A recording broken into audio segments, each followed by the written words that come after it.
You're listening to the Experiencing God Day by Day podcast, brought to you by Blackaby Ministries International.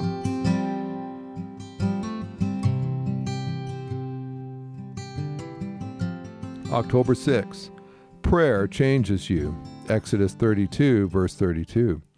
Now if you would only forgive their sin, but if not, please erase me from the book you have written. Prayer is not designed to change God.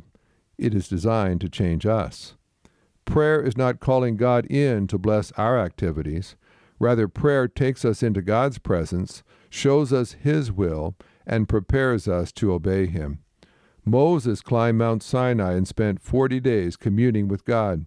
God showed him the wickedness of the Israelites. Exodus 32, verse 7. Moses had not known their desperate condition, nor had he realized the imminence of God's judgment upon them until God revealed it to him. As God made Moses aware of all that was at stake, Moses felt the same compassion for the people that God felt.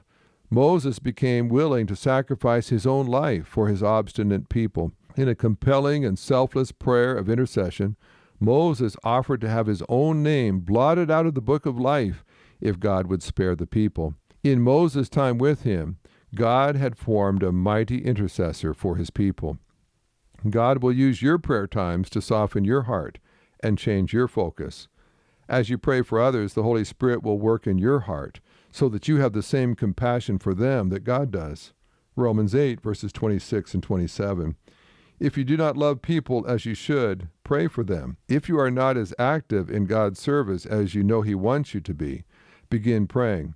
You cannot be intimately exposed to God's heart and remain complacent. The time spent with God will change you and make you more like Christ.